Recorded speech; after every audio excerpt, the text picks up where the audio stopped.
taking over, that's a promise, not a threat. Uppercut, season off top, you stop breathing. To the Bella. Yeah, if you sleep on head cases that look like they're gonna throw the fight, don't sleep on them either. Like, enough of this other shit. Let's talk about what everybody want to fucking talk about, which is this goddamn Haney, Ryan Garcia shit. Upset of the year, obviously. Upset of the year. So yeah, salute to that. But yes, now to Golden Boy. Like I said, if you sat through the undercard and you made it through the undercard, give yourself a round of applause.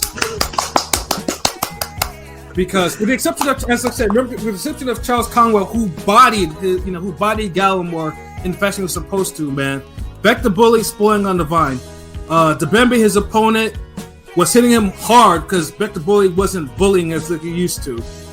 Scrappy. That Rosado fight fucked his head up because now he's not aggressive. It's like you can't call yourself the bully if you're not gonna bully niggas. Right.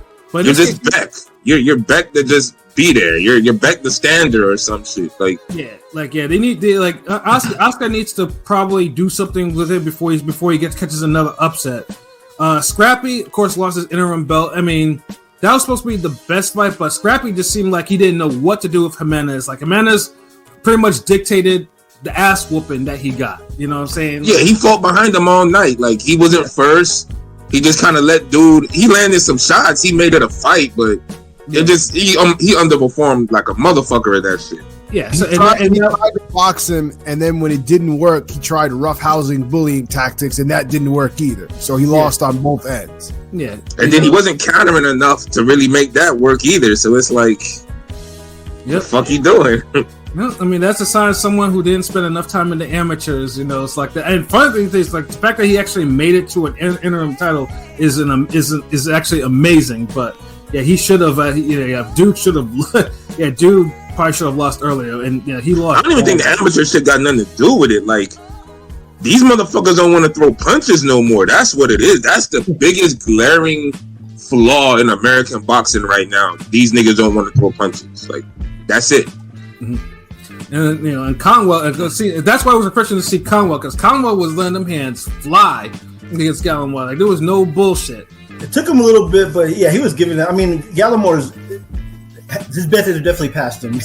Yeah. And then that Barboza fight. I'm sorry, Barboza, you're facing someone who's a lighter puncher than you, and you couldn't do nothing with that kid.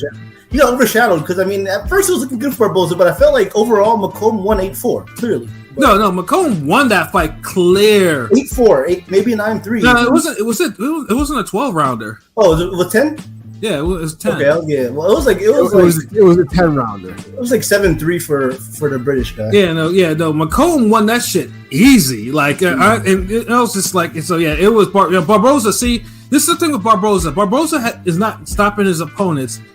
Although he stopped his last one, that's cool and all. But Barboza, if he wants to be like the champions are not gonna really give him a shot if he's not performing the way he needs to be performing. Like, it seems like now more and more that Saucedo fight was just an aberration because Dude was trying to put Saucedo away. Like, he tried. I mean, but the Saucedo, bro. I mean, Saucedo's there to be hit. Like, if you don't try to put Saucedo away, it says more about you than Saucedo. I mean, eventually he did put him away, but I'm not gonna go more than He's full on the. I mean, like, the thing with Barboza is I call him boring Boza, whatever you want to call him, because he's. I mean, inside the ring, outside the ring. I mean, he was literally on top rank as the number in a high standing. You know what I mean? Obviously, in the WBO, he couldn't get a fight. He couldn't get a big fight. You know what I'm saying? And everything.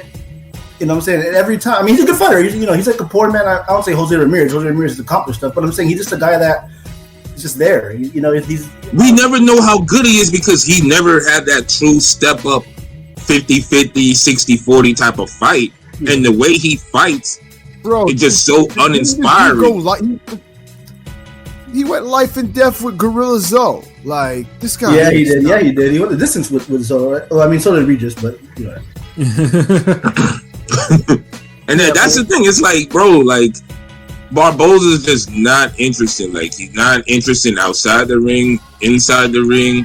If you're not a big puncher, you better Sam Solomon niggas out here. Like, be throwing hands. Like these guys don't do that. Like yeah, and then you allow a guy that has even less power than you just box you up. And in the optics, first of all, I mean, shout out to Pete for actually being there alive and damn not falling asleep during that fight. You know, it's but watching that, it was just a horrible watch because Barboza, it's supposed to be a big signing for Golden Boy, and he laid the fucking egg. So it's like that shit KO'd me because that shit had me going to sleep. I'd say that's the guy. Maybe give Barboza versus Barroso next, maybe, or the Jose Ramirez, just because the Jose Ramirez fight was supposed to be there on Top Rank for years. So I'd say just give Barboza that fight, see what happens, or give him Barroso at this point. Ugh. I mean, you still gotta use him. You still gotta use him. You know how Oscar is. You still gotta use that motherfucker somehow. But see, it's not using him. It's like Barbosa is one of these niggas where still undefeated. It's been time to put him in a damn 50-50, like. Maybe he's the underdog type of situation to see how he could swim. Mm-hmm. Yeah, because other than that, if you just keep giving him these mid-Carter type fights, he's just going to keep having these mid-level performances, and he's low-key spoiling on the vine like he a prospect, and he's a full-grown contender for years. Right. Yeah. So yeah, they need to do something because if you're gonna put him in the fucking co-main. You better put him in there with an interesting fucking co-main opponent, not someone. Yeah, they don't know how to promote dude because dude is just so uninteresting. He's so boring. You remember that fight where him and his dad were literally begging for attention from T.O. and T.O. would pay him no mind at all. Yeah, like bro, like he's one of those niggas like Barbosa, one of those dudes who should have already like got some antics going, get some like people to really like spread his message. Like he just needs to really just be on social media, calling this nigga out, being at these fights, content, just out there. Like he need to be like how Tarver was to Roy Jones. He's been on Twitter lately. You're not doing enough either way to fucking make these big fights, bro. He's been on Twitter. He's been on doing damage control. Luckily, that robbery. Dude, he's been look. That's the fucked up part. He's doing more damage control than he ever does promoting his fights and his brand. But no one gives a fuck after you done had the boring ass fight. Also, it's overshadowed because obviously of the main event. If if that's let's just say if the main event won like we thought it was, I felt like that. Obviously, this would be bigger news in boxing, right? In a sense, but because it was a bad. But at the end of the day, we'd forget about it in 10 minutes because this is Barbosa. It's really bad. Yeah, exactly. It was a really bad robbery, but nobody cares about Barbosa, so maybe that's Now, if Barbosa would have got knocked out, or if he would have knocked somebody out, that'd have been better for him. Like you'd be able to actually make highlights. I mean, I don't think there's no highlights of that fucking fight on the YouTube. Nobody wants to see that motherfucker fight. Like, bro, like, dude, this is why I don't complain when niggas be on some, oh, no one's paying attention. Oh, promoters don't promote. Like, bro, you got something to do about that. Like, right. My God. But yo, fuck this. Let me get the comments real quick before we keep going. Blazing Killer, what it do? Sup, Ring Gang in the building. Rob D, what's going on, Ring Gang? This shit was crazy. Indeed it was. Android, what it do? What's going on? What a weekend of boxing. Yup. Blazing Killer, OTX 154 tournament gonna be interesting. Oh yeah. Pot shot heaven. Yeah. Barbosa laid an egg. It wasn't a golden one. Bill using the what up, Miss Bitch? Bill Haney using the we were kicked out the gym, so we trained in the streets excuse. But hold on, they don't got. I thought you had gyms in private school.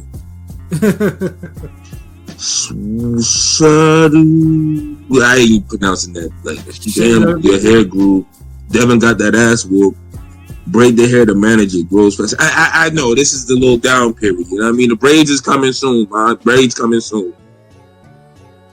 But so Pat, y'all, I want to hear what y'all got to say about this fucking fight. I know what I got to say. I want to hear what y'all. Yeah, so obviously, then it goes to the main event, and like I said, because with the co-main, like you can literally hear crickets in the audience, like it was so fucking deadly, it was so silent, I was just like, God damn.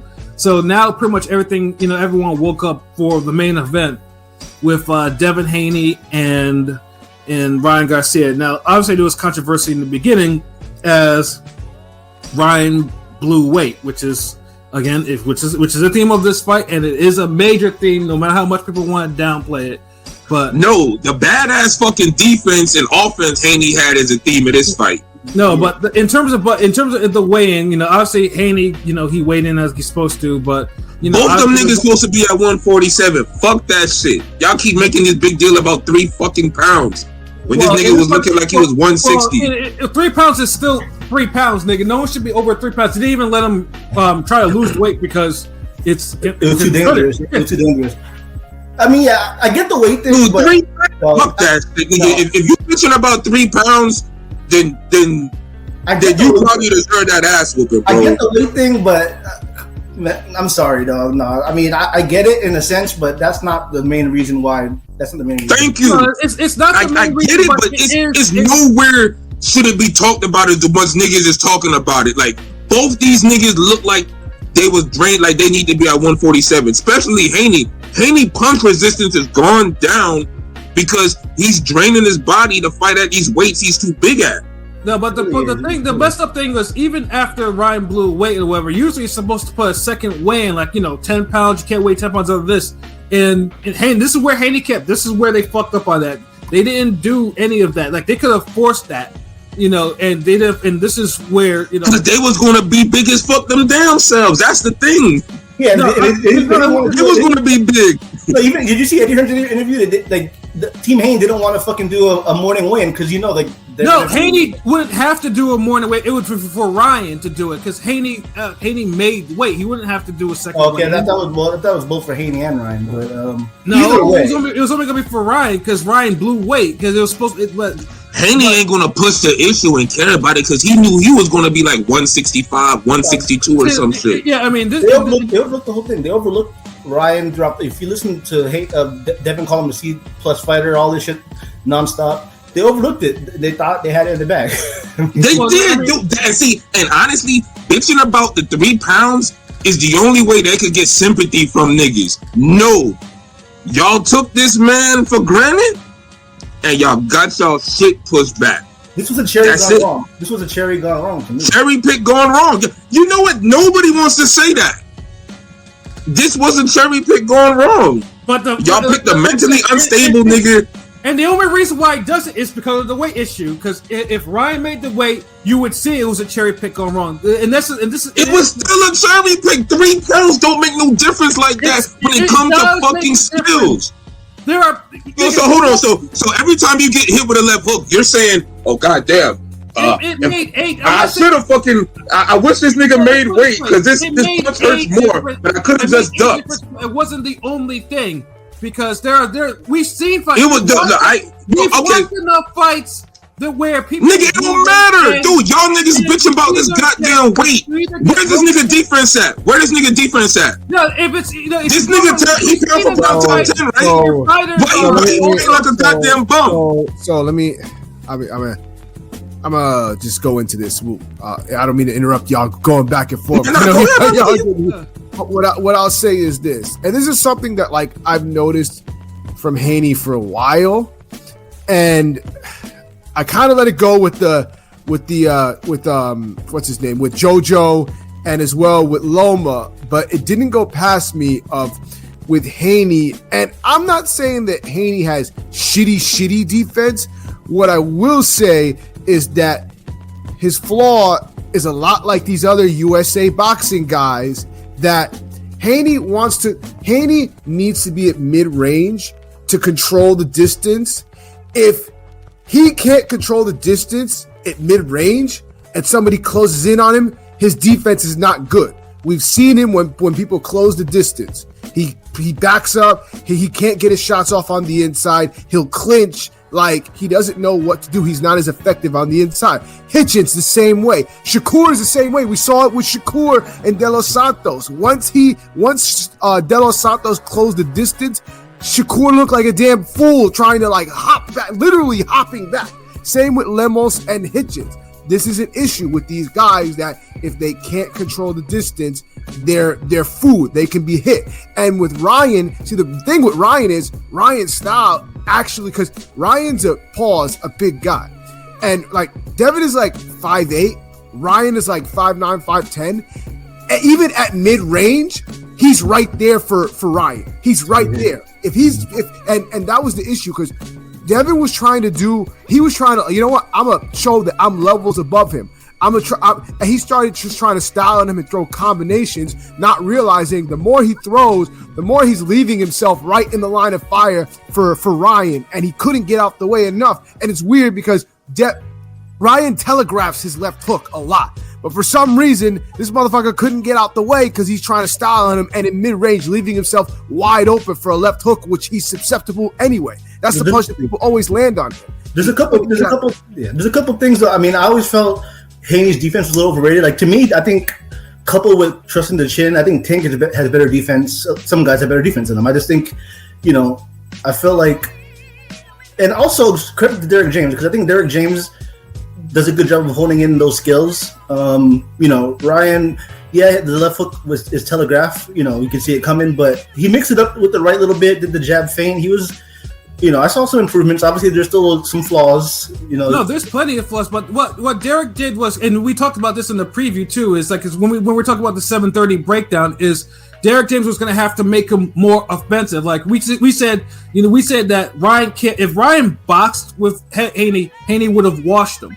Like, but we said though he had to be more offensive. Like he had, because this is where Ryan's physical intangibles had to come into play because that would be the 30% that would actually give him a chance in the fight. To me, hey, you go ahead, go muffle pass. And Derek created the play. Like because and that was the weird thing. I mean, outside, I won't go more into the weight thing, but in terms of the thing, it was just weird to me that Haney got blasted with the left hook in the first round, which was and I get it. Ryan has fast hands too, and he has power. But goddamn, put your hand up. He didn't do any of that shit, and I think that might be machismo right there. But the second that he got blasted by a left hook, dude should have, and he didn't have his legs underneath him, and his legs never looked steady after that left hook. But it seemed like there was nothing. Like he wasn't getting nothing in this corner. He wouldn't put his hands up. Fucking Bill Haney is telling him to duck under like he's fucking Tank is 5'5". Tank can duck under a left hook and counter. They're the same. They're the same fucking height. Put your fucking hand up or move backwards away from the left hook. It's not like Ryan is leaping into that left hook. And that was the shit. And he never made the adjustment. And that was the shit that had me like, what the fuck? Ryan came to fight. Haney came to box. Yeah. But the funny thing is too is Haney did win rounds with the boxing. Like the rounds where, because one of the Ryan's biggest mistake in the fight was when he knocked down Haney, he wouldn't go for the kill. He'd go out and then afterwards he just kind of go back into what he's doing and he lets Haney quote unquote get back into the fight and try to box. And that was Ryan's biggest mistake because I think it was the first knockdown was the one where Haney was getting up ass up from the canvas. I'm thinking to myself, that's memed up now. That nigga was gone. That nigga was out there. That nigga was slinked. It looked like his leg. Someone said he looked like a paraplegic trying to get onto a wheelchair. I'm gonna be honest. And I'm just what? And I could get that out of my head. I'm like, yeah. I'm gonna be honest. As someone that was there, I didn't think he was getting up.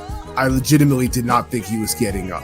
I was like, what the fuck? The way he just fell down like that, I was like, oh my goodness. Yeah, I from the TV, it didn't. Nigga was falling like Michael Grant, bro. When Michael Grant used to fall, you think the world would end. You're like, damn, this big ass nigga Timber. This nigga was falling bad. Dog, that first left hook. I don't know what the first round when he walked right into it. But I'm saying that first left hook, the whole game plan got thrown out the window.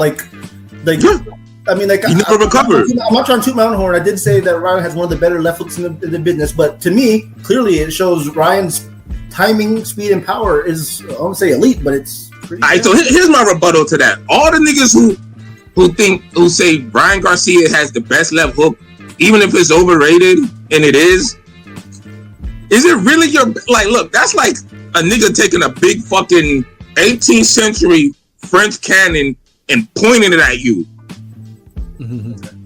And you're in the middle of a fucking field. Okay. And you're seeing this nigga light this shit, and you're seeing the fucking string. But the wick He mixed it on up. Fire and it's burning. He mixed it up well in this fight a little bit more. You're not deciding to move out of the way of the cannon. Now the cannon's heavy. Two niggas gotta fucking damn push the cannon into your direction. Right. And so you got ample amount of time to move out the way. And if the cannon still hits you, you just a slow motherfucker or something. Now remember, they're using that old ass cannon in 2024. Nobody would dare say, "Oh, that cannon is one of the most lethal fucking weapons." Like, no. Same thing, dude. If you're running into this motherfucker, if this nigga's throwing it and damn near not even trying to hit you with it, he's just to get you off of him and he's hurting you. That's more on you than his hook being that great. Like remember, this is the best opponent Ryan Garcia landed that hook on and did damage to. This ain't like Trinidad where he's doing that shit to elite guys back to back. Hold on, let me hit these comments real quick again. Hey Lukey, what it do? What it do? Salute. Lukey. Much love. Oh, Chris Brand, what it do, cuz? Haney's not that guy. He's Winky Wright with shittier defense. Dude, how dare we disrespect a Florida legend like Winky Wright? Yes, he has shittier defense, but look, dude, whenever we talk about Winky Wright, there's two things he's GOAT for. The defense and that jab. Haney don't have neither one. Yeah, Haney's more Pauly. I hate to say it. Like, no, he's not. And I feel like you're trying Pauly now. Because at least Pauly gonna give you a jab for 70% of the fight. Yeah. Haney can't even give you a consistent jab for 70% of the round. Yeah. Now, I know there's people who's gonna say every time Haney tried to get the jab going, Ryan would counter. Bull fucking shit. You know how I know?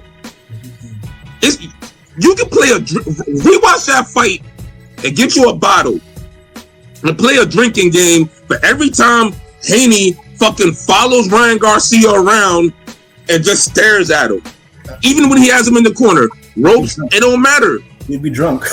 You don't follow a nigga and don't jab him. Yeah, but y'all niggas old enough. Y'all seen John Foreman on them HBO broadcasts saying, "Should never." You see his broad shoulders. Should never follow a puncher around. Like, yeah. Haney. Look, we talk about a lot of Ryan's mistakes are mistakes he made in the gym. They just manifest in the fight again. Like, cause you are who you are when you train. If you train how you fight, you fight how you train.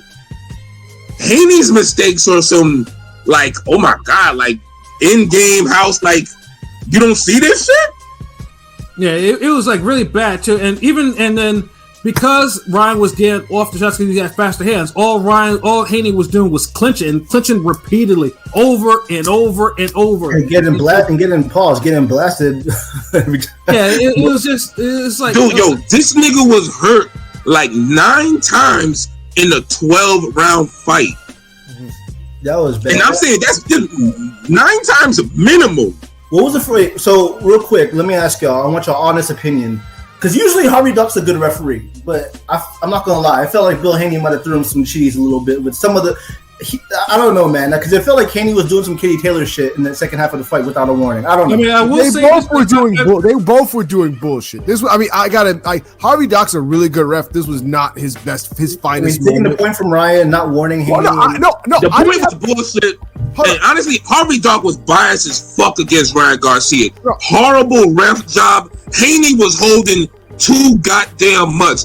And a lot of the shit that niggas said, oh, Ryan Garcia did dirty shit, was in actual retaliation shit, was in spur of the moment, like, you nigga do something, you're like, Rah. That's the type of shit Ryan was doing. Haney was clinching. I didn't have a problem with the deduction, with the point deduction, because motherfucker was a clear hit on the break. It was a clear hit on the break. Dude, but fucking Doc, okay, that's Harvey Doc couldn't control the fight. But in the round, he tried breaking them niggas up too late, and he never, dude. He was in favor. I felt like we was watching a goddamn Penny Bayless that nigga fight. Like I felt like he was at a damn Arthur Abraham fight the way he was on this nigga dick. Nah, he was being OD like like people say Kenny Bayless was with Floyd. He was kind of being that. He was worse than that. No, at least Kenny Bayless at least called a more fair fight. He may lean toward Floyd, but it's more of a fair fight. Like it's an even.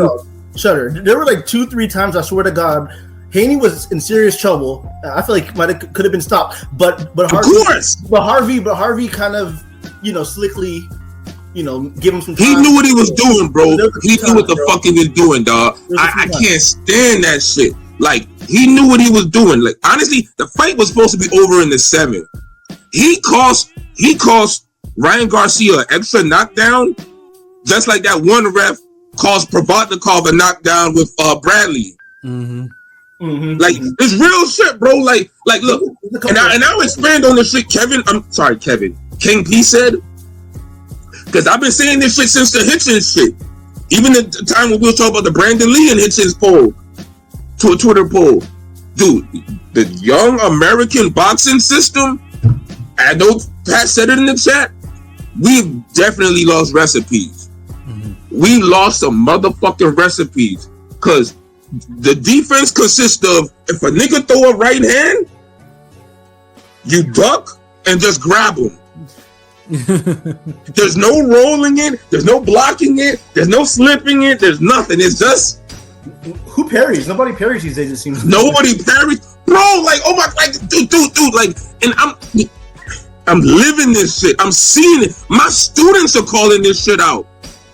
And the funny thing is, and like I said, and this is where I say with the American system, like, I mean, there's stuff. I mean, there are a few that still like Crawford does it, Tank does it. They do this, but like they're the minority, which is shouldn't be this way. Yeah, like, dude, I'll give more credit to a dude like Osaki Foster, who nobody gonna dick ride his skills or say he's pound for pound this or he the best. No one's gonna say none of that shit. But when you don't have the skills, you gotta awaken something else in you to even the playing field. That's facts. And if you don't have the skills, motherfucker, you better have that goddamn grit and activity. And one thing about Foster, he could be getting outboxed, he could be getting his ass whooped, nigga. He could be going life and death. When that shit is on the motherfucking line, he's gonna dig deep and put you down or hurt you and throw fucking hands. Hey, like Ray Ford. Haney didn't do that. Look, you're talking about two niggas in their fucking prime. 25 years old. These niggas can't even muster 300 punches in 12 rounds. Yeah, this is the first time the Haney stuff. This is the first time Haney's ever fought somebody at his size, young guy. You know what I'm saying? His age. It's kind of, it's pretty. I mean, I know the whole weight thing, but it's underwhelming, bro. Ryan didn't do nothing special. It's just like the Lemos. Niggas is trying to be like, oh, the Lemos is damn elite, brother. He's the Epo or some shit. Like, no. So like Ryan Garcia just got quick hands. Yeah. He still has his fucking chin up. One thing I'll call out that both these niggas is doing stupid. That godforsaken shoulder roll Ryan Garcia was doing. Yeah, and because he was getting him blasted, he was getting Kenny's blasted to oblivion, like, and they're legal shots too. But this is what he was. Now, here's how Devin fucked that up. He got away with it a few times at first. Brother got away with a decent amount of times, but then he didn't try nothing else. He tried to cheese with it. Because one of my students pointed this out, was like, "Yo, how come Haney just didn't step around to get in front of Ryan and start punching him?" I'm like, yeah, why didn't he just throw a left hook and pivot and just stay on in front of Ryan and he hit him right there? I think he tried that once and that was that. I think he did. But when he did the other shit, what happened? Ryan eventually started countering out of it, and he actually caught Devin Haney with one. Then he caught him with the left hook, and he started bouncing combos off this motherfucker. Like, dude, like it was so like Ryan has so many mistakes that if you sleep in a Mayweather gym, you supposed to see them shits. Right, and it's not if you just fucking like come on, man, like that's what I'm disgusted about. Niggas is stuck on the 3 pounds. I'm stuck on the lack of skill and judgment. I mean, he was there. He was a prodigy with Floyd, and Floyd Senior or whatever, and Zab Judah, was he was with Zab Judah. Oh, okay. Blazing Killer. All right, I just seen your comments. I just scrolled down. Shutter. We had this convo on Twitter about Haney establishing jab. He was trying to establish it. Haney didn't want to put the jab out there often because he was afraid of what was coming back to him. Which is true. But hold on, wait. If you're the better fighter, why are you afraid? Haney make technical mistakes when throwing his jab, leaving the left hook available always. Speed over reactionary defense. Is he the better fighter? But hold on, wait. Y'all saying this shit, but nobody explaining why Devin Haney's not throwing the jab when Ryan Garcia's not doing anything. Ryan Garcia isn't some Keith Thurman type of fucking drop on a dime, counter puncher in motion move. He's not one of those guys. He has to set his feet, and sometimes he just waves his hands. Now, there was so many times when Devin Haney, all he had to do was step in with a hard jab, and he would have got jabs to the body. He would have scored. And sent Ryan to the ropes, and he would never do it. He's literally in front of Ryan Garcia, just looking at him for like 25 seconds at a time. Yeah, and the reason why he did that, nobody has no explanation for that. Y'all keep saying establish the jab. Establish the jab isn't just when you're in mid-range right in front of the opponent. No, this is where ring generalship comes in. When you're just jabbing. You're jabbing trying to set shit up. You're jabbing closing distance. You're jabbing when you're backing up. You're jabbing to the side. Like, goddamn, do y'all motherfuckers watch boxing? Like, the only reason why it was like this and why he did that too is this is flat out machismo, because he was trying to bank on Ryan gassing out because of the weight. Because that was his version of. Then that's his fucking fault. Because people don't gas out when you stare at them. People gas out when you make them work. Devin Haney didn't make this nigga work, and you know why? He didn't make him because work. Devin Haney is too big for 140 his damn self. That's why his punch output is so horrible. Look, if Devin Haney, I ain't gonna lie. We say this about Broner all the time. I'ma say it tonight. If Devin Haney would have threw 500 punches, he wins this fight. It's simple. Yeah, but the thing is, that left foot, he had to do nothing special. That first left foot, whatever Haney's game plan was, that first left foot changed it. And you heard it in the corner when they were interviewing Bill Haney right before it. It's kind of funny. They were interviewing Bill Haney right before he got dropped, and you could just tell Bill Haney knew it was coming. Bill Haney's been in the gym. You could tell that he was about to get dropped. You know what I mean? And it's like after he got dropped. It was. I mean, his legs were done. I mean, he wasn't. I mean, I get what you're saying, Shutter, but it was a wrap. I mean, he was. But see, now this goes back into training in the gym. If you need to train in a way where you develop defensive awareness, even when you're tired and hurt. These niggas don't have that.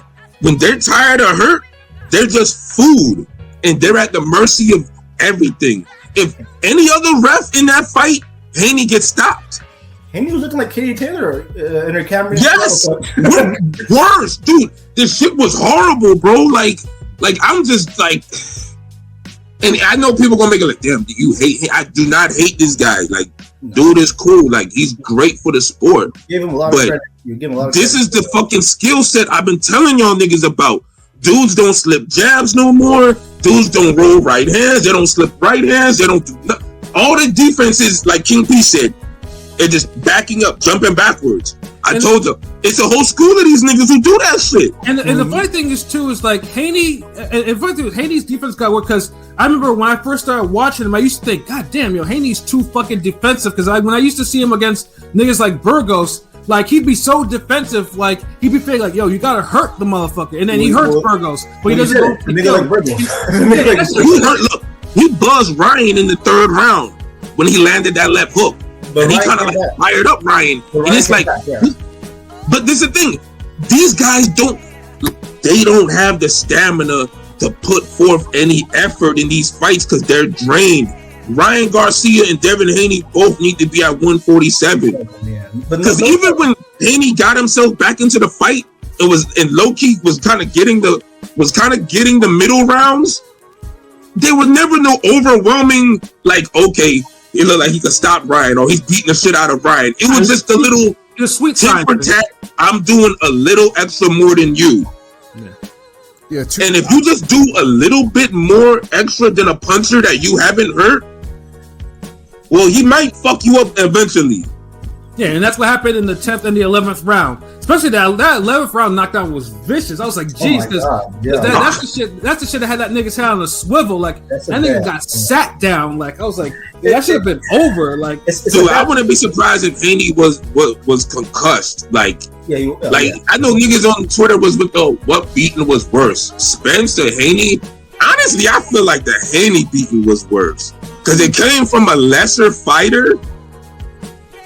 And then it was like he got hurt so many fucking. It's like every other round. Like me and PJ was talking about it. After the 7th round, when he got dropped the first time, he got rocked. It was never the same afterwards. It was over. Never recovered from that. It took him about like 4 rounds to recover from getting hurt in the first round. It was like when Joshua got rocked by Ruiz. After that, it was just all downhill. He never recovered. William shot, right? That one shot behind the ear. Yeah, it was a wrap. Yeah. So and like dude was just getting timed like against the faster fighter. Like every time. It's a bad combination to not have these niggas don't have no activity, so their work rate, like, it's harder to time somebody when you're throwing 60 punches. But these niggas can't throw that. It's a bad combination that for a fighter. If he threw more, he might have gotten hit even more. Motherfucker was throwing at times 2 or 3 shoe shiners and getting caught in the middle of it. I mean, Ryan. Well, that's defense. When I say throw more, it's not what you it's what you throw, how you throw it, and when you throw it. That's where ring generalship comes in. Like, these niggas don't take advantage of the dead air times, the dead space times. Like, I don't know when's the last time y'all boxed or sparred, but like, I see it all the time, like on a weekly basis. Like, these dudes will go through moments 30 seconds at a time without punching.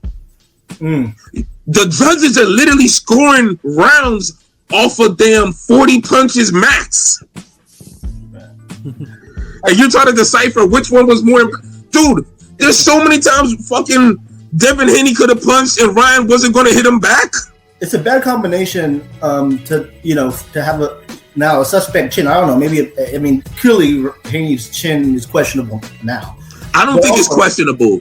It's what? His punch resistance is lowered because he's straining his body too much to be at these weights.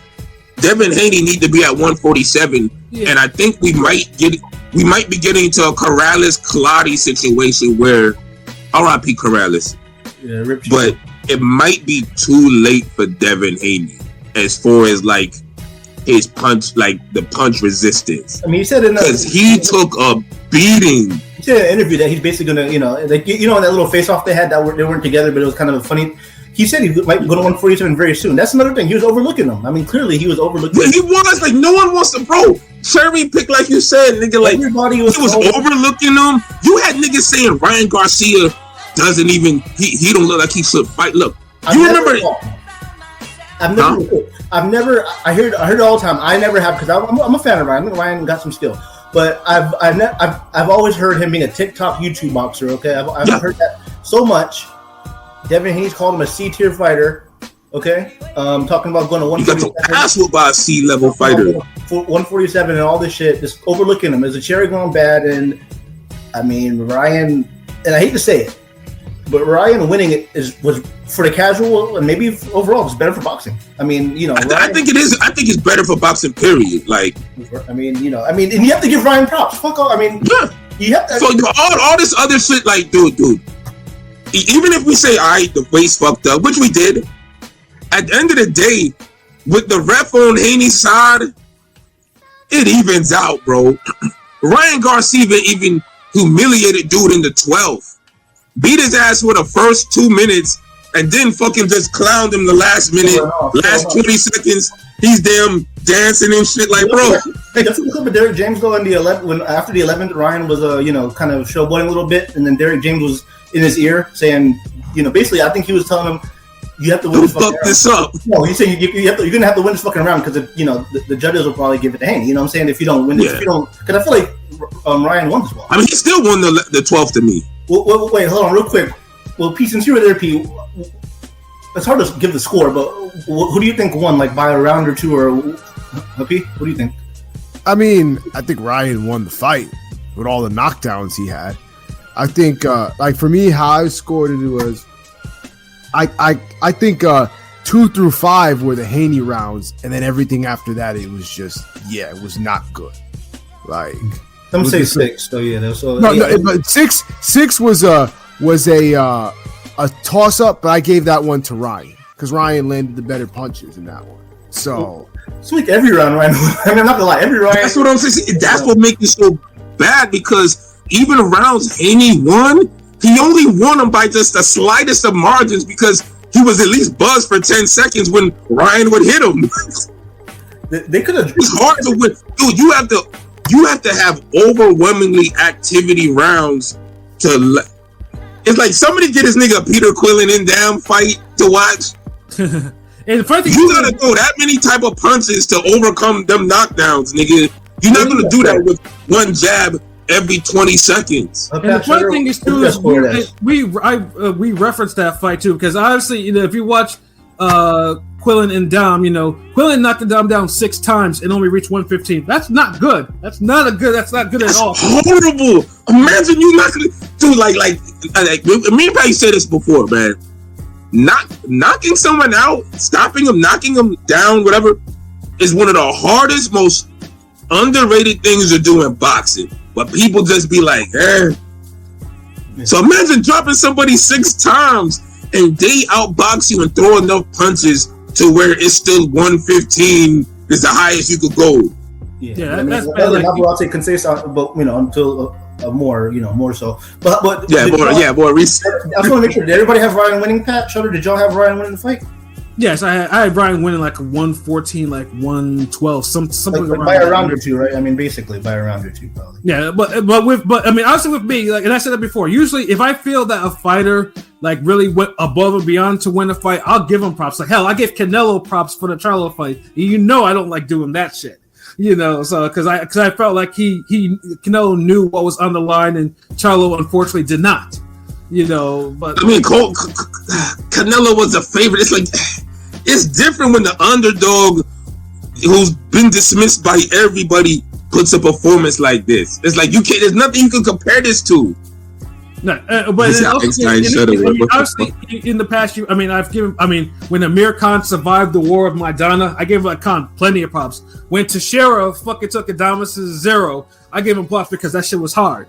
You know what I'm saying? Shit like that though. But this one, like I said, but then those were, because I like those. But this fight, I mean, Ryan won. Yes, good for him. But yeah, we get it. You don't want to get this nigga props because for whatever bullshit reason that you can't come up with. Yeah, we get it. Honestly, the weight thing, I just can't. I can't vibe with that shit. And this is someone. I'm a Salido fan, and I understand that Salido threw weight again. So you don't like Ryan Garcia, nigga? We get it. We know. No. I mean, it doesn't matter. Like, I don't like a lot of fights, but if they have a fight that I say, okay, this is good, I'll get it. I just gave Canelo props for that one, but. Yeah, I mean, he was overwhelming favorite. He fought a nigga coming up 2 weights. I mean, personally, I'm not a fan of Ryan Garcia. How much can you get this nigga for? Like, personally, like I said, I mean, as much as I'm not a fan of Ryan Garcia because frankly, I don't like little nigga shit too. This is the same thing with Broner too. I don't like little nigga shit like that. If you're not backing that shit up. He backed it up. He backed it the fuck up. Well, now obviously you see Broner right now. Broner's with Don King in 2024. And then Garcia. Hey, low key though. And still low key promoting his fight better than these fucking promoters. That shit with Coy Leray was genius. Like I said, somehow KO's Blair Cobb or something. Ryan should fight Broner next. I know people think, but I mean, real honestly, if he's the first guy to KO Broner or something like that, shit. I mean, it is facts. I see it. And Broner talking about Haney and Bill. Where Bill at? Y'all need me. Yeah, y'all need me. No, He be lying. Well, I know Ryan and AB are kind of like close, low key, but I mean, it'd be a good fight. I feel like Ryan. Yeah. I mean, you got to be careful though. I mean, because Ryan. I don't know, like Barrios. What do you guys think? Like, what's the good next fight for Ryan? And now this gets into the loss. Now we get to the takes because there've been we talked about this in the chat earlier. There's been like every seemed like it's in every type of like from woke boxing Twitter. Woke boxing Twitter is pissed at this fight, and so woke boxing Twitter is pretty much overrating boxers because they aesthetically appease you because they throw every punch fundamentally correct, but they don't apply everything correct like they should. Like, but so let me just go through a couple of things I've heard. Like, so I mean, obviously LB just said one for woke boxing. Then you have the grifter twister that Twitter. Then you have Dr. Umar saying, well, let's go check Ryan's gloves.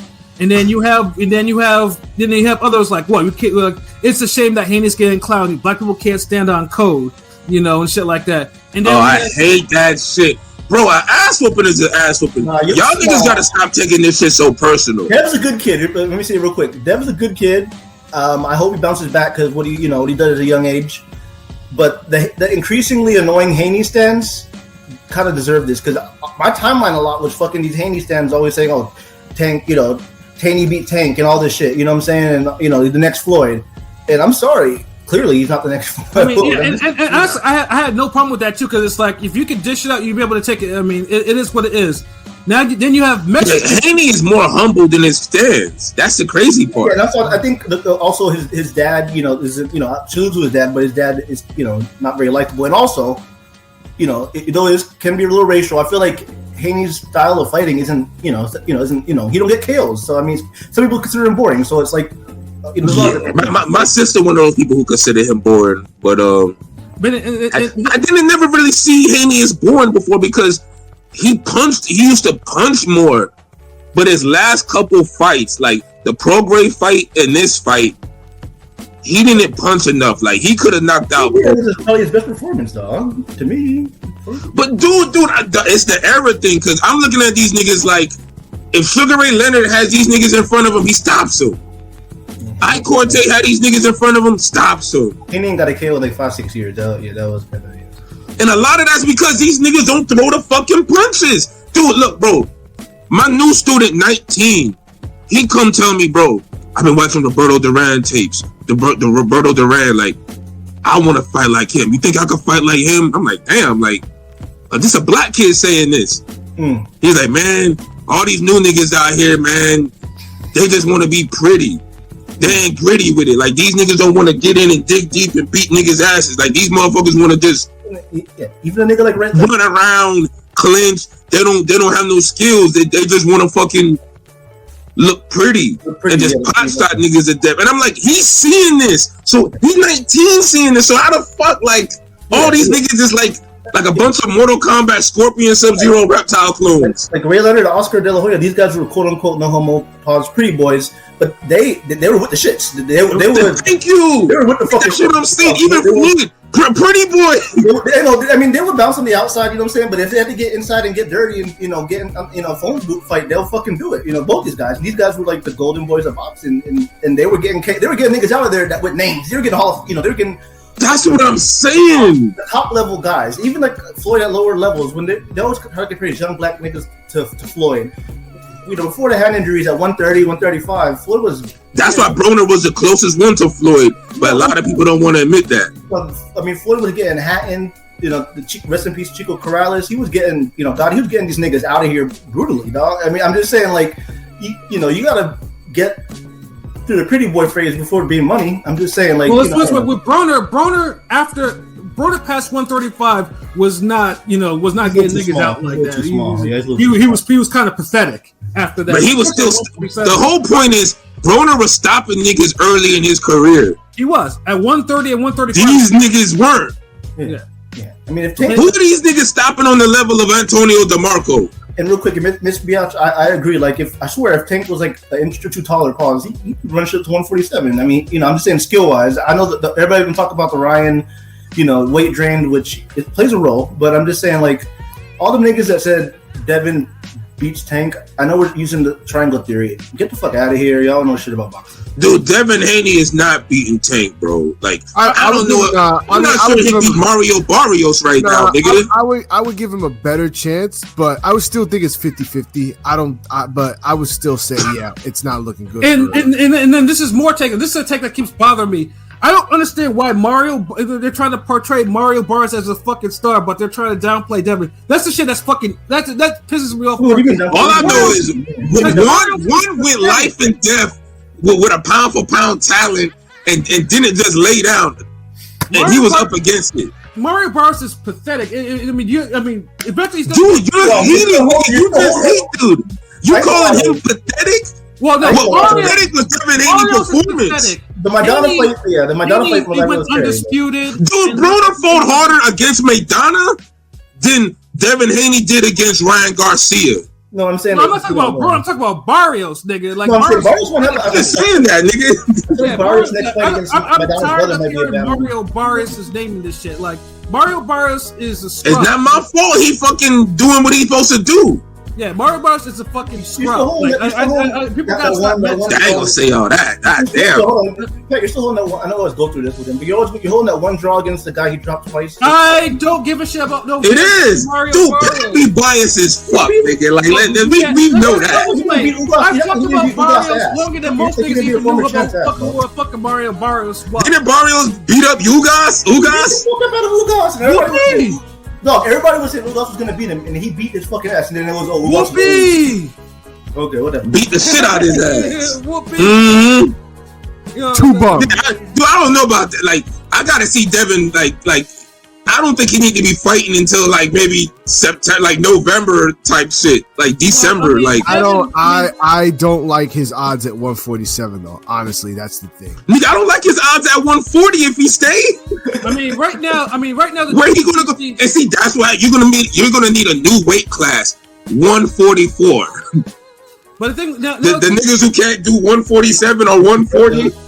Now with the thing of because now, he still keeps his belt though, because usually the WBC is like, yeah, if a person loses, it'd be vacated. But the WBC is like, okay, we're keeping the belt, so Sandor Martin is mandatory. That's his next fight. That's so Sandor Martin. Oh, he's beating Sandor. Ugh. He could beat Sandor. He's beating. He could. I ain't go. Remember, he could beat Ryan Garcia. Sandor is a much better fighter to me than Ryan Garcia. So that's but doesn't have the power. I don't know, man. He doesn't have the power. He's not a puncher like Ryan. It don't matter. It don't matter, bro. Devin Haney, look, dude. If Devin Haney ain't throwing, like, if he ain't throwing enough punches to stop a guy like Regis, who he was hurting, then he ain't gonna throw enough punches to to beat a guy like Sandor Martin, who's moving and got a consistent jab and defense. That's going to be a very ho-hum fight, but it's a fight. It's a fight that Devin probably was trying to avoid, but now he has to. He wants it. No, the thing was, he didn't want. No, I'm telling you. Before this fight with Ryan, I could see Bill Haney's. I could see the strategy. They want to fight names. Sandor Martin's not a name. Sandor Martin's not a name. But Devin has. He'll fight him now because he's a soft puncher. But then Sandor Martin's look at it like, well, fuck that. I could probably hurt him now. Like that shit been cracked horribly. And remember this. I know Mikey Garcia was a little past it. He did probably beat. He beat Mikey Garcia clearly. And Mikey Garcia wasn't trying. If Mikey Garcia tries, he wins that fight the other way around 6-4. He doesn't try, he lost it 4-6. And he probably, I'm not gonna lie, I'm a big Tio fan. He probably beat Tio. He beat Tio. He beat Tio and he dropped him. He dropped him arguably twice. He's a lot of dog against Haney. Yeah, Sandor Martin. Damn right, like dude. Honestly, I make Martin the favorite in that one. Shit. Yeah, like Sandor Martin has a chance of beating Haney because he's a good fighter. Like he's y'all niggas with this. Now y'all think Haney can win and because y'all saying he hit harder than Sandor Martin.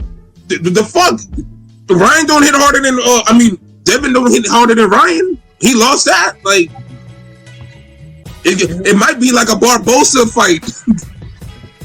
I mean, because right now, obviously now he's probably gonna get the 90-day suspension though. But again, with all the ticks that have been going on there, I mean, I know Mexicans now are trying to claim Ryan Garcia now, which is they weren't before. It's kind of funny. They weren't before. Yeah, they weren't before. They're gonna lie. There'll be some. They the most dick riding fan base when it comes to like their fighters and shit. Like they have their favorites, and then they have the ones that they don't like.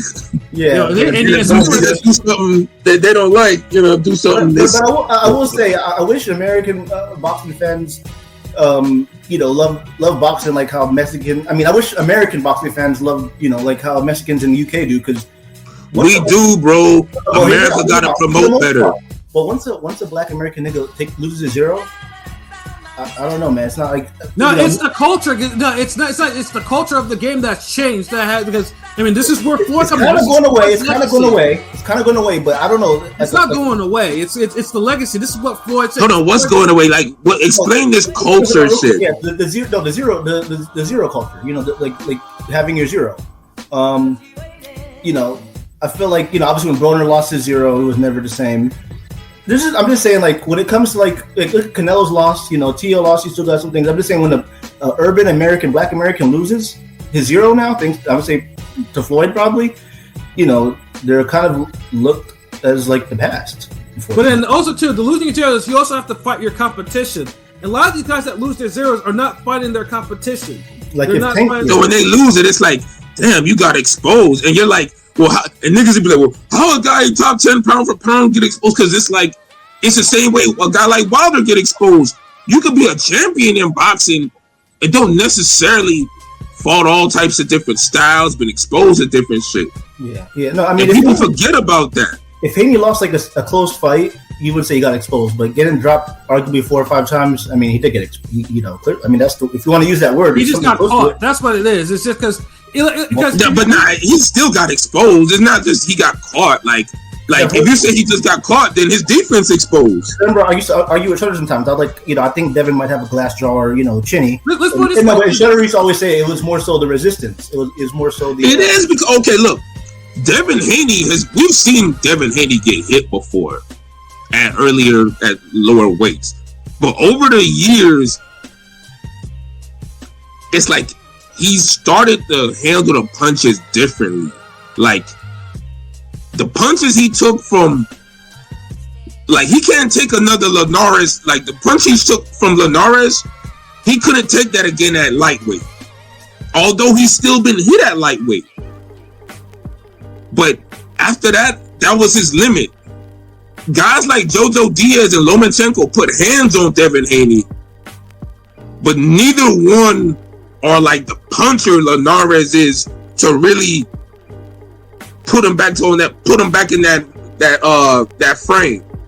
Well, Lomachenko is JoJo. But but this is the thing, the punches still rocked Haney. They just ain't hurt him.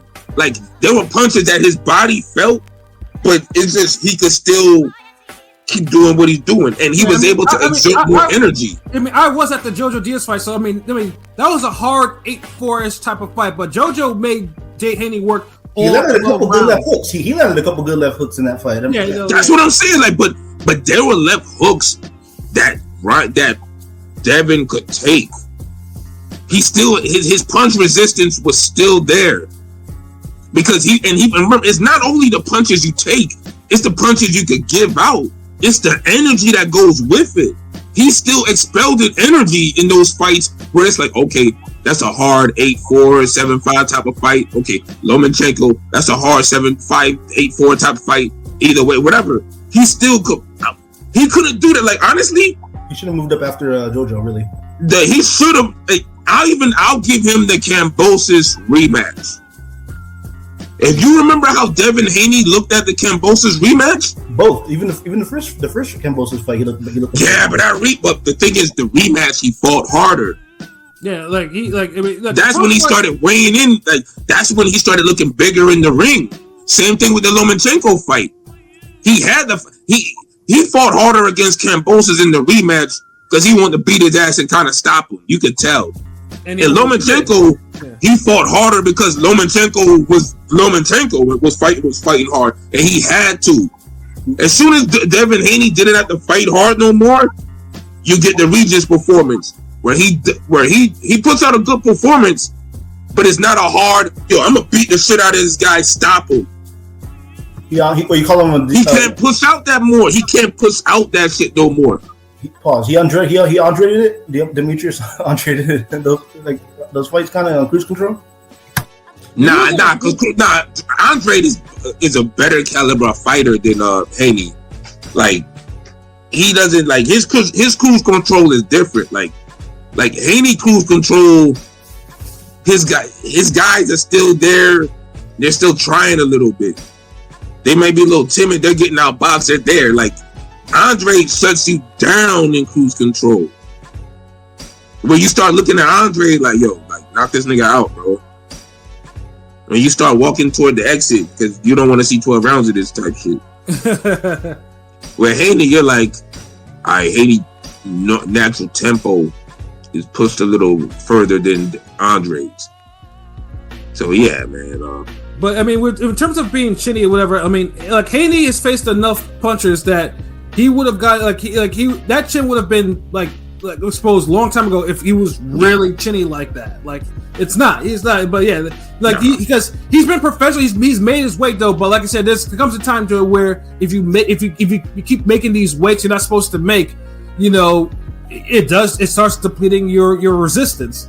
I mean, Blazing Killer, I don't know if his resistance is cooked entirely. I feel you, but like, when's the last time you seen somebody take this type of punishment and their chin was still great afterwards? I mean, we have to see. Like, I mean, right now, if Sandor Martin actually knocks him out, then you could probably like, okay, this is a problem now. Like, you know, if Sandor Martin buzzes him, rocks him, or any, yeah. But then it's like, is Sandor Martin really a good? Is he a puncher enough? Does he punch hard enough to really prove that? To really test it?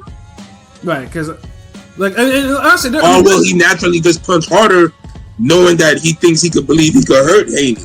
I mean, because we've had fighters like say James Kirkland. James Kirkland has walked through bombs. But then he got knocked out by Ishida who had 7 knockouts and shit like that. But that's a different situation. The difference with that situation was James Kirkland came back and Golden Boy was just trying to get him active. And they was literally making this nigga fight like every 3 weeks or some shit. And I feel like the training, the schedule, the training, all of that led up to that, and Ishida not being someone that he took too seriously. And then after that, you see how Kirkland performed. But then after that, later, come to find out, we know Kirkland's a guy who is a little chinny, but he recovers well sometimes. He just, I don't know. I don't think Haney's chinny. I think it's a different situation. Like, yeah, Haney. I think Haney is just now he got clipped and that's fine, but it's cool, whatever. But because usually being chinny has a little bit of a pattern. We haven't really seen it because this is the first time he got dropped. So we have to. Yeah, he's only been hurt against Linares, but remember I said this before, and Keith Soprano even reminded me about it the other day. Haney, one of those guys that if you hurt him and you can keep hurting him, he really can't adjust. He's not going to really do anything else. If you can keep hurting Haney or you can just hurt him, he's not going to make an adjustment. That's it. Like, he'll either just clinch you more. And the Linares fight kind of showed that. And right. You saw it resurface against Ryan Garcia. That he didn't really have no answer. It's just, let me clinch. Or let me take the open shot that you give me with your fucking bullshit shoulder roll. Yeah. So I mean, it's like both guys had their flaws. Had a lot of flaws, but one fighter used his, overcame his flaws with his intangibles, which we talked about, and was able to win a fight that he had no business winning, but he won it. Because the other person did not use their intangibles or their skills to the point where they needed to. So I mean, so now with Ryan Garcia, I mean, obviously now the sky's the limit. You know, with this dude, he's hey, Ryan will, hey, let's fight. But now we can, hey, he can, let's fight Mario Barnes. Hey, he can beat Spence. He can beat Boots Ennis. I've seen plenty of those. Or hey, Ryan Garcia is the real champion. No, Teofimo is. Like Dan Raphael had to say like multiple niggas. Like he doesn't rule the division. Teofimo does. I feel like nobody. Like let's be honest. 140 is fucked. There ain't no real champion. There's too many niggas got a claim to be in the top at 140. And then Haney stands. I was talking about earlier. I saw posts on Twitter saying that Haney could be Ennis. I literally saw that shit. You know what I'm saying? So it's like, nah, who the fuck was smoking crack rock in the middle of the day? So there's certain accounts on my timeline that it's just weird. I'm just saying, but we ain't gonna see that no more now. So I'm just saying, but like I saw shit. Should have never saw that shit. What the fuck? I don't know what I was seeing, but I saw that shit, bro. Like, no, I'm saying I believe you. It's just I'm just like I feel sorry that you had to see that craziness. I mean, right now, 140. If there's it's perfect time for a 140 tournament. Like obviously we need another WBSS for 140. There's too many talent. There's too many niggas on the same level masquerading like they that guy when they're just a left hook or a right hand or an uppercut away from not being that guy. Because, like, to me, Tio, you can say Tio the guy, but then in that case, nigga, you can say Sandor Martin's the guy. Right. You can say fucking Jermaine Ortiz then. Jermaine Ortiz the guy. You can fucking say Jack Catterall's the guy. Like, it's too many niggas could say they the guy and their cause is legit. You could literally be like, you know what? You did get robbed against so and so. You did sort of win that. He did get his ass whooped that night. He did. Right. It's too many of that. Somebody needs to come through and just Mike Tyson, Jeff Lacey the game, and just start knocking motherfuckers out. Stop winning bullshit decisions and get some clarity. Because it's too many niggas with that claim. Like all y'all niggas is on the same label saying y'all the best fucking rapper alive. Even but all y'all mixtapes are the same. Even a guy like Matias, who's known as the Boogeyman. Obviously he's on. He got a claim. Hear me out. He's been on a big run and everything. I can see why he's in top 3 guy. He'd never been a champion before. He lost to somebody who never sniffed a title. So I can't. There's I know he's been on a. He eventually. He's been on a murderous run, no pun intended. But I'm just saying, he's lost to a guy that will never sniff a title and obviously he's never beat a champion or So it's like, again, like 140 is now it's super fucked because. It's not 140 right now. It's in a good. I mean, it's not like one because 140. Obviously, because I know LB likes to say it was a wasteland during the Crawford era. It was. Compare 140 from Crawford era to every 140 afterwards and before. And I like to. I want to say this, even though Crawford, is probably my favorite fighter, and Josh Taylor both undisputed. Ryan Garcia had a better run than both those guys to me. Swift, he had a better 140. I mean, Taylor unified. Taylor fought some killers. Like Taylor had a better run to me at 140 than Danny did because Taylor really fought some killers at 140. Like he really unified. That's why I give him that respect. Well, Danny and Taylor fought more killers than Bud did at 140. Yeah. You could all agree on that. Yeah. That's true. Yes. But that's like so. 140 is in a proposition like if Turkey wants to spread some money around, like make these niggas fight, these tournaments or whatever, like just to see to actually try to unify. Because honestly, there's plenty of good fights to be made at 140. So 140 is not a wasteland. You just gotta get these niggas to be focused. Honestly, 140 has the potential to be the best division in boxing because you could take the top 10. You could take the top 16 guys and make a Sweet 16 type of tournament with that shit. Yeah. It'll be that interesting. Hold on. Haney took some big shots and was clearly dazed for most of the fight, but it wasn't like he was taking 20 clean shots to the head every round like Spence versus Bud. And that makes Haney's performance even worse because he was given time to recover and he had a fucking ref and he still got the shit beat out of him. He was given chances to win the fight. Spence just got his ass whooped till he couldn't take no more, and that was it. And that brings up to another thing too, because I know I thought who said that said that that Devin didn't have any survival skills. Was it? No, it wasn't Teofimo. It was It was Keith. It was Keith. Yeah, he don't. If Haney did that, let's put it this way, because surviving means you don't get knocked out. If you survive, if you go 12 rounds, you survive. Like that. Dude, like I said, a different ref and Haney stopped. That's no he got survival skills if you got a motherfucker damn holding you up, breaking you up. Every time you get hurt, this nigga jumping in. Fuck that. Keith Thurman is right. Salute that Florida nigga. Funny from Keith, who was fucking running for his life against Collazo when Collazo survival skills. No. And people talking shit about Thurman being able to talk about this. I'm sorry. Thurman is a higher weight division and ain't ever been dropped 4 or 5 times in a fight. So like, fuck all that. Against a goddamn underdog who's C-level fighter. And he's fought legit champions. So it's like, I mean, like. Yeah, we gonna put some respect on fucking Keith Thurman's name, bro. He's inactive. He's halfway retired and all that. But nah, if we can talk about that, Thurman can talk his shit and say what he wants. Fuck that. Damn right. Like, this nigga took a fucking beating, and then it showed not damn fraction of some top 10 pound for pound skills, and we both to just overlook that shit. Yeah. Like, stop it. Like, come on. Like, bro. Yeah, and to give it a go, Colin Smith bullshit, like, he gave it a go. He did get off the canvas. I mean, Devin Haney doesn't deserve credit for that, but he got exposed, bro. Nobody, I mean, really, I feel like 80% of the people I interacted with, at least 85% of people thought Haney was going to win, me included.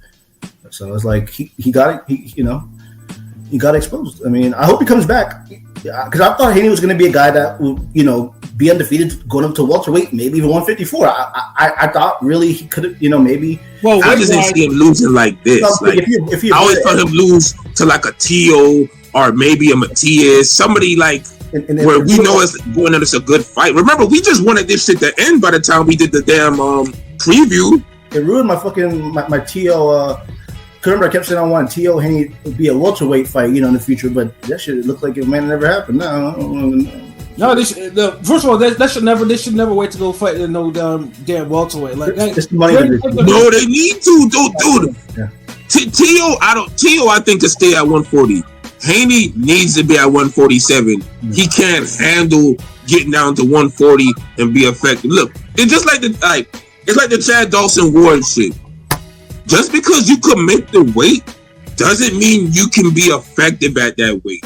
If you commit the weight and you can only throw 30 punches per round at that weight, then I'm gonna be honest with you. You can't make that weight. I mean, the Chacha was a little bit more different. It wasn't like, that motherfucker did something foolish and it cost him. It was, but see, that's the thing.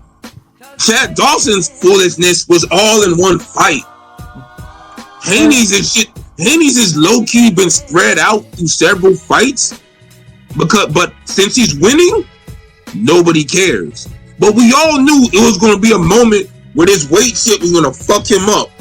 I mean, we didn't know it would be against Ryan Garcia. I mean, we could pick another fight too. I mean, even with Chris Bird was debuted as a middleweight. Then he ate himself into heavyweight, and then at the decline of his career after the Sean George shit. Yeah, he decided to go down to a crackhead type of weight. Like, dude looked like bones. All his bones in his face were showing. Went down to 175 because he thought he'd have an advantage. And took that ass whooping. And took a horrible ass whooping because he thought he lost all his advantages that he gained to facing like Klitschko. Now the only true difference with that is he did this at the tail end of his career, which is a lot different than you're just doing this at your prime. And remember, Corrales was low-key doing it too. But Corrales is already in the mix of things with these big-ass fights. So he's like, fuck it. Haney, you supposed to be the dude. You could dictate a little more. But y'all keep staying at 140. And that's why I'm saying, and that's why when we talk about Donaire, because Donaire went down, went up to 126 and then went back down. That's unheard of. Like, you're not supposed to do it. And then Donaire's talking about going down to 115, which is also unheard of. Like, to do it, like, you're not supposed. Everybody's not supposed to do shit like that. Like, in terms of playing all these type of weight games and stuff like that. And hopefully Donaire doesn't get fucked up doing that, because like.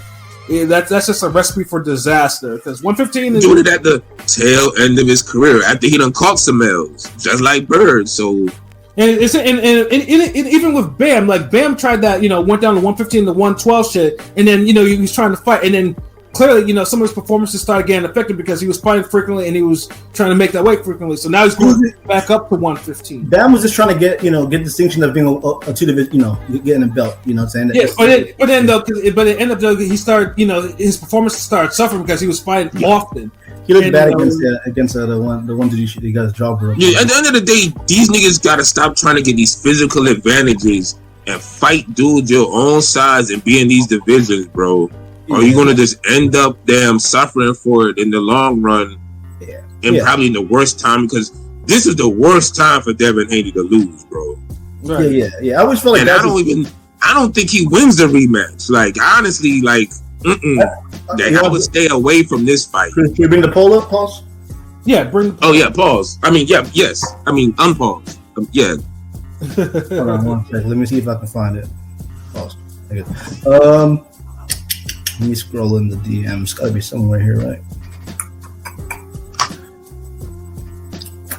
Okay, so wow, actually the votes are a little closer than I thought. So we did ask at Ringing Radio on Twitter /X, do you want to see a rematch between King Ryan Garcia and the Dream Devin Haney? We have 79 votes with 5 days and some change. Check us out at Ringing Radio Twitter, with 43% saying yes, 57% saying no, and that's 79 votes. I thought it'd be a little wider. I thought most people would say no. Me, I voted no. I think maybe down the line at 147, I think Haney needs to build himself back up a little bit. But maybe I should know. If I worded it as immediate rematch, maybe it'd be different. But I don't know. What'd y'all vote? I voted no too, bro. I voted yes. Rematch him. Honestly, I don't see I don't see the harm. To me, it's like when people used to say, okay, Joshua should have fight Ruiz again after the first fight, but he should, but it's not happening next. So I put no. It's not happening next. But the guy when he was a kid, but Joshua's a better fighter than motherfucking Haney, though. Haney was a kid walking out Zab Judah with the belts. Now Zab Judah's a guy who got meme killed before it was a meme at 140. Went up to 147. I know he lost the first fight, but went up to 147 and became undisputed. That in this era, that seems like doesn't really happen. I can't see that happening, but maybe Haney can do that. But I'm just saying, in this era, Zab era, dudes fought more dangerous guys. I know, yeah. But I'm just saying, for that, Zab Judah, for him to do that, to me, is very impressive. I just think this day and age aren't built the same. So it was more impressive that Corey Spinks had to win his belts from Mayorga and then fight Judah. These are killers. I know. I'm just saying. Do you guys think Haney can? Do y'all see Devin Haney coming back from this? Right now, I don't see why not. It's not the Spence shit was one I called because Spence is just too far gone damage. He's taxed.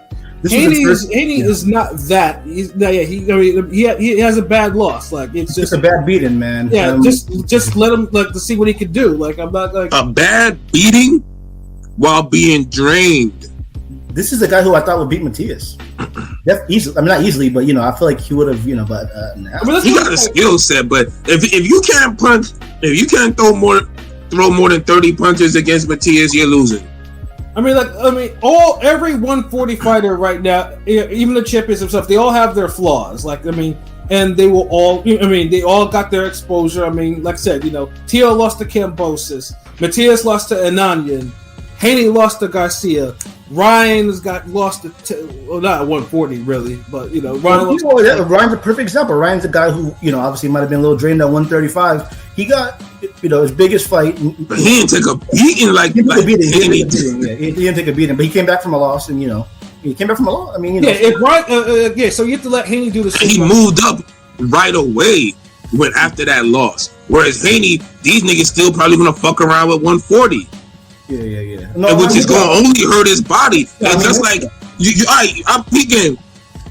You see how niggas, the whole Spence Crawford rematch, niggas is 154.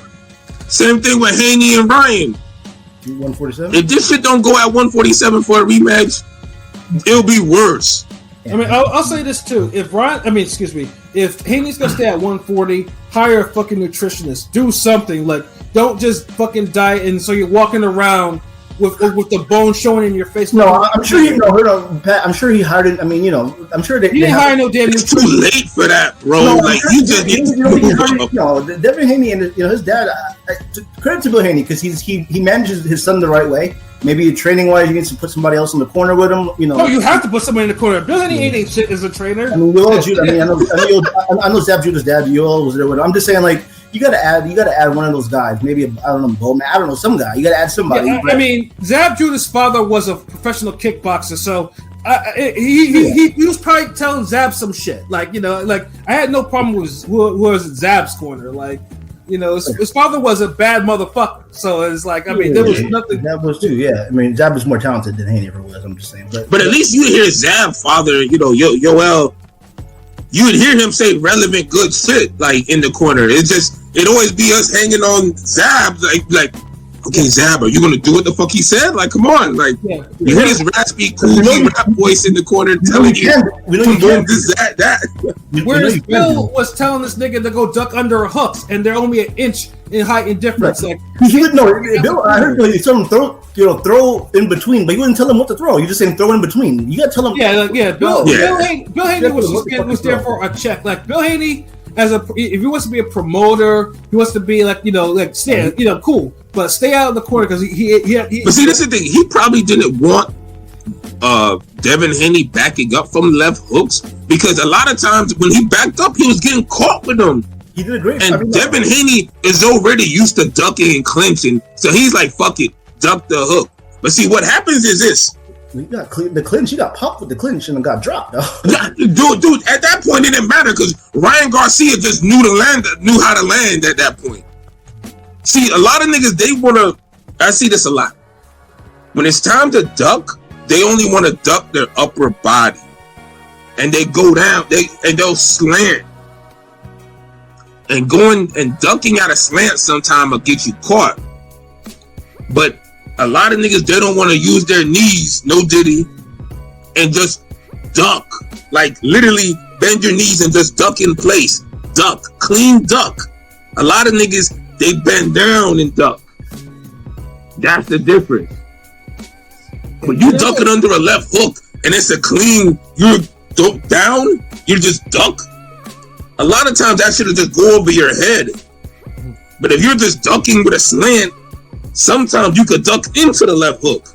Yeah, I agree with Blazing Killer right here saying, the lateral movement. I don't know. Yeah, maybe he should be, because I know Haney has said multiple times, even his dad, they're going to be going to 147 soon, right?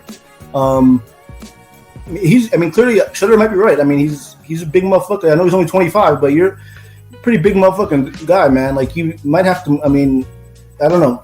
I don't even know if maybe Haney isn't what we thought he was. I'm just honestly, these guys they're not, look, the skill set that we praise these guys for now, today, in this era, isn't the same skill set we praised back in the day in previous eras. I think we just need to understand that. Certain guys, in a way, certain guys, but dude, you're calling on Hall of Famers.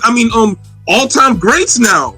Yeah, there's all-time greats in every era, but it just seemed like the base level of skill was fucking just at a higher level. Like if I take Devin Haney and start throwing him against 140 names from back in the day.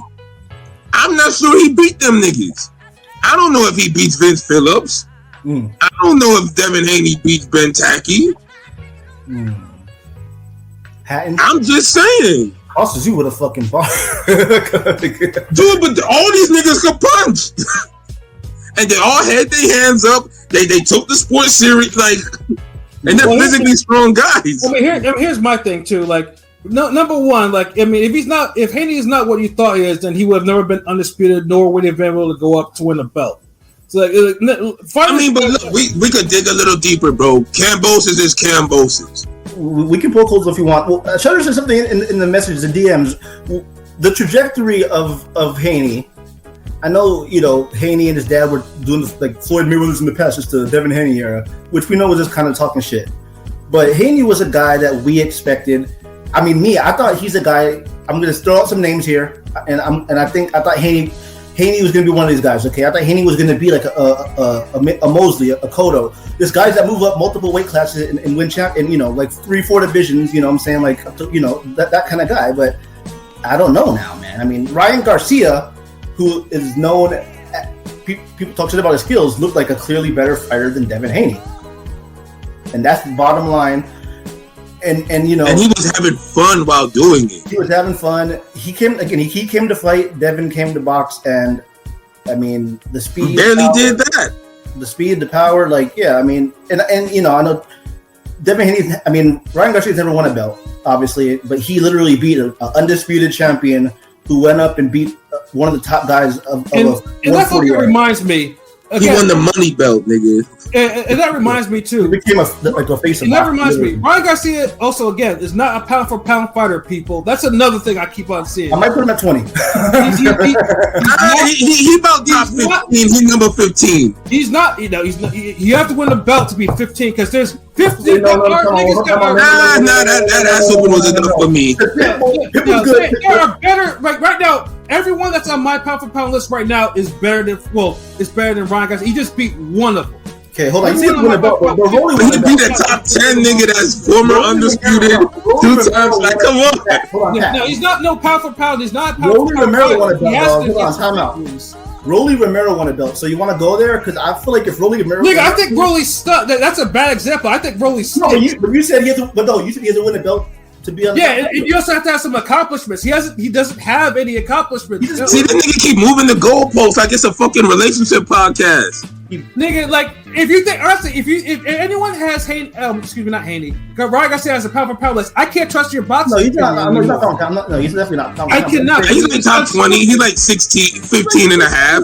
Somewhere in between 16 and 20 right now. I mean, I have niggas like I gotta put him at 15. Fuck it, he's 15. I have niggas like Tank and Navarrete at the bottom half of the pound for pound. That's you, nigga. And I'm supposed to Navarrete should be like 10, 11, honestly, like 9, 10, 11 or some shit. If you have Ryan Garcia, either you like him or you're standing hard. But or he just dominated. Or you just thought he beat the shit out of one of the best fighters in the world. No, or he dominated. There's no pound for pound for Ryan Garcia until he actually. Nah, fuck that. We don't care what this old nigga thinks, man. Ryan Garcia, pound for pound. You got the Ryan Garcia in the poster in the background, nigga. You No, hold on. You know what? Shout out to my nigga Keith Soprano, because he was like the only real Ryan Garcia fan I know. Yeah, see, and we used to have him on here, so like I know he was doing the little victory bop. So yeah, I mean, but no.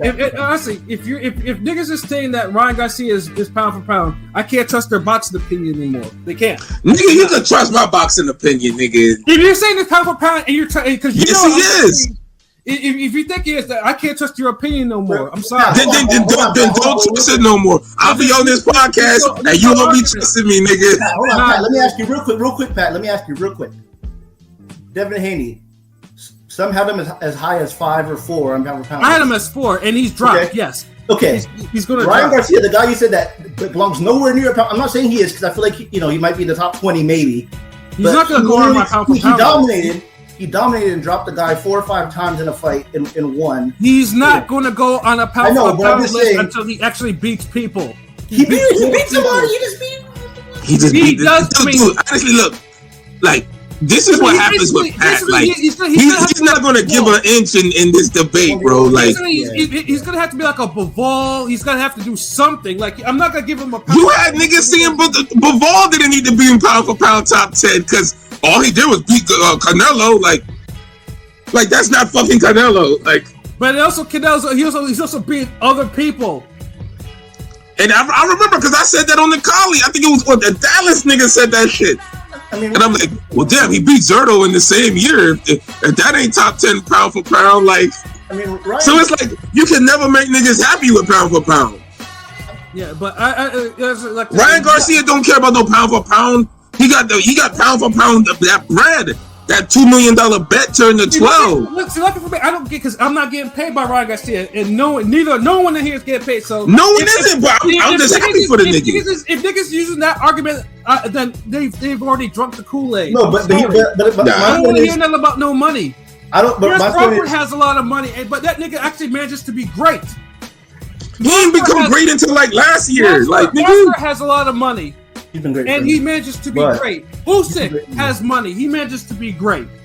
You know what I'm saying? Like these are great fighters. I don't want to hear nothing about no damn money unless we're getting paid by them. Nah. I mean, shit, y'all niggas stay on Floyd tail with the fucking money. Like, nah. I don't like if we're not. I don't want to hear about no damn money. Like, dude, that was the greatest business boxing move of all time. This nigga had everybody thinking he was gonna lose. He didn't deserve to be in the fight. He lost his mind. He bets $2 million, wins 12, and he takes the 12th round off. All while having a ref against him and fighting a better fighter. Do y'all think it was a ploy? Well, I mean, I don't think the better fighter. Nigga, I'm not impressed by that. Like, that's dope nigga shit right there, bro. I'm sorry. Like, fuck that. Pat, I mean, Shutter, do you think that was the whole mastermind plan? The whole rollout being crazy and missing weight? Yes. It makes perfect sense, bro. Because you know what? You know why? In the post fight, he's like, because we all know Ryan Garcia is dangerous. And he has that left, and he can punch. He has quick hands, and we'll take him more dangerously if we look like if we feel like he's focused. He's been boxing since he was 6 years old. He's boxing. It's not like he's. And see, you know what it is? People just look at him as like a talented, popular guy. No, I'm not gonna lie. That post fight, the post fight when he got interviewed, I'm not gonna lie. It's one of the more memorable ones to me. Like the way he just said, "Y'all thought I was crazy. Y'all hate me because I'm pretty. That's fucked up." Like I was, it's gonna start. Nigga, like y'all hate me because I'm pretty. That's fucked up. It's just kind of funny, saying it was a great plan because it worked. It worked, and it could have backfired because then some asshole could have gave Haney the 12. When he lost that shit. Yeah, I mean, some judge give it a draw, right? Yeah, exactly. So just him winning with all those odds, it's like, nigga, like how you can't celebrate that shit? Like, the 3 pounds. Who give a fuck? The nigga he had to fight a whole nother nigga in the ring that he couldn't even fight back. See, this is when people start lowering the standards of what's really great in the ring. Foster coming against Hernandez, that was great. That was great. That is great. And did I not mention him earlier when I was saying like people like him get overlooked because he may not have the aesthetically pleasing skills that Shakur and all these other niggas have, but he puts it on the line and he has grit. Wait, who's a better fighter? Rocky Hernandez or Devin Haney? Devin Haney. Who's a better fighter? No, this nigga said Rocky Hernandez. I mean, what's his name? What's his name's Rocky Hernandez, right? The guy that Oshaki beat? Yeah. Or Devin Haney, nigga, what the fuck? Okay, so what I'm saying is, give Haney a little bit of props. I mean, give Ryan Garcia a little bit of props. I'm giving Haney. I've been giving Haney props. Nah, nigga, this nigga giving Haney more props. No, niggas just giving Haney props. Oh man, I can't believe he stuck it out. Nigga, all he was doing was just getting a beating. He didn't not like he made it a fight of the year. I'm the one that's the hardest. This shit was in Wilder Fury 3. See, I know Pat. I'm the hardest person to impress. I'm not like if I compliment you, that means I mean that shit. No, Pat's old school. Nigga, I'm the same way. What the fuck? No, you're not. Yes, I am. Oh, Pat's a little more old school, but hear me out. I'm very old. No, he's a more old. No, it's old school. Pat is old fashioned. I'm old school. There's a difference. Even though Pat the only difference is I'm more progressive with certain things but fighters. I expect fighters to act like fighters. So none of that shit. I'm more progressive. Like nigga, like attitude would never grow the sport. Pat, streaming was my thing. Like, I mean, I think I'm progressive person. This nigga he thinks boxing should be on TV. Me, streaming, I embraced it. Boxing should be on TV. Boxing should be on streaming too. All of that. I ain't gonna lie. I paid boxing should be free. All the money in boxing. $80 is worth it. I ain't gonna lie. But I would want to say real quick. Pat won't say it, but I feel like Pat was a Haney fan, low key. I mean, I know he's a Haney fan. He is. I've been saying I said I was. No, I know you. No, you still are. But I'm saying you appreciate. Yeah, I respect niggas. You appreciate. Yeah, low key standing at this point. No, but I'm saying I know that. But I feel like the whole he's chasing greatness type of shit was like a little premature. I mean, I know he wasn't disputed, defended it, but I mean, and if you look at everything, it was a little premature. That's all. And obviously, what happened on Saturday, well, the narrative. Hold on, what was premature? No, I mean, people just saying that he's next, basically a future all-time, future great. I mean, I saw that a lot. Because he was moving like one. That's the thing. Like he was moving like because he was. But see, that's the thing. Niggas were saying like, I get it. He's moving like one, but he didn't have the skills like one. He was kind of. You gotta move with both. He's 25 years. He was doing a great job trajectory wise, but I'm just saying it's a little premature because the names. It was. A lot of niggas thought he lost to Lomachenko. Yeah, the Lomachenko fight. I mean, I know Kambosos beat Teo, but it was Kambosos still. So I'm just saying, like, and a lot of the guys he fought were old. I mean, I give him the credit for Kambosos because it is what it is. Like Teo. Go to Australia taking them belts, and the way he did. Yeah, that's a big deal. It's a big deal. Especially if Kambosos beats Loma or something like that. But I just feel like it was a little premature. Maybe it got to Haney's head because even though Haney, they say shit, on the press, for promo, but I felt like he was buying into the hype that, I'm gonna smoke, Ryan Garcia because if that wasn't the case, remember anytime this nigga was hitting the heavy bag, motherfuckers like, oh yeah, he's punching for power. He's gonna knock out Ryan Garcia. Yeah, he's at 140 now. He's at 140. Oh, he's like, dude, he didn't knock out Prograde, who was there to be knocked out, who he was hurting. Before, so the fuck, like, dude, come on, man. Like, all niggas is overrating that shit. All Gamboa and Linares' defeats before Devin Haney were by KO. That's all I'm gonna say. Because he didn't stop either one. So it's like, I get it, but when you don't have, I mean, you have some keep you honest pop, but clearly you don't have enough power. I mean, I don't know. It's against the first elite guy, not against the first guy your age and same size. You couldn't dent him at all. It's just kind of weird. I mean, you popped him once. You hit him once, with a good shot. But then he didn't have the ring IQ to capitalize on it. He got him with that good left hook, rocked him, and he kind of stayed. And he just went back to studying him. Kind of went back when Ryan went forward, because Ryan made a little grimace on his face, like, let's go, let's get at it. I don't know. It was. And that's the thing too. Remember, like, he's never like Ryan's an expressive fighter. He's one of those dudes. You look at his face, you could tell how the fight's going. He never got Ryan worried. You see him worried in the Luke Campbell fight. You saw him worried in the Duarte fight. Yeah, he looked a little more worried in the Duarte fight for sure. Yeah, he was definitely fucking worried. Even during the shoulder roll, he was worried. With Ryan, with Devin, this nigga laughing, giggling, playing, he doing his hand and shit like Arsenio, like. Yeah. Oh man, just wild, bro. I'm sorry, man. Like nobody expected that shit. And, I think boxing won with that one.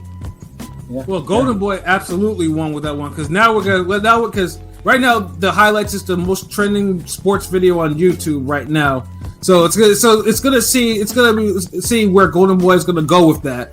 So I know Oscar and Bernard have been. Speaking of Bernard too, and I want to make sure this one last group of Twitter I didn't mention, the religious Twitter. Because there was two incidents. Number one, when the decision was being read, this nigga Bernard Hopkins was talking about Allahu Akbar to Bill Haney. He Muslim? Which was weird as fuck because number one, you're saying that to a Christian fighter in his company beating another Muslim boxer. Why would you say that? Is B-Hop Muslim? He is, right? Yeah. Yeah, that dude was. He's. Well, they have beef. I mean, B-Hop and Bill had the beef, but that was kind of. But that was weird too. It was like, why would you sell Allahu Akbar to at that particular point? Like, Ryan ain't Muslim. I mean, God is the greatest, though. Yeah, but you're not supposed to. It did sound like a very mocking way. Like he said it was. Mocking. Yeah, it was weird. You're not like, why would you say that? That's not like they're Muslims. Like, why would no Muslim ever says that in a mocking way? We're just like, that was fucking weird. Well, V-Hop, if you ever hear him talk recently, it seems like the punches have kind of taken a little toll on him. I'm not gonna lie. Yeah, B-Hop is getting a little punch. And plus, him and Bill Haney got into it. It's a bloodthirsty sport. Y'all forgot all those damn Tekken 3 damn Hayahachi combos. Kovalev was landed on this nigga in that fight. Y'all think it's safe to say that Haney and Garcia and Tank are the two biggest names in American boxing? Of American. Haney's up there, definitely. Not Haney. I meant Ryan Garcia and Tank Davis. Fuck yeah. Haney's they're like top 5. They might be top 2. That's why I sold them. It's 1.2. I mean, dude, it's Tank. It's Tank, Crawford, Haney. Tank, Ryan Garcia, Crawford. And we're talking American, not Mexican American niggas. Yeah. Just you can count Benavidez, I guess, if you want. Yeah, you throw Wilder in there. Benavidez is American. Yeah. No, but he don't sell it like that. So I'm just saying, in terms of star power, Benavidez is fucking popular. I give him that. In terms of star power, yeah, I feel like Tank and But see, because Benavidez is missing that crazy big event. Yeah, Benavidez he makes events, but he hasn't been given one.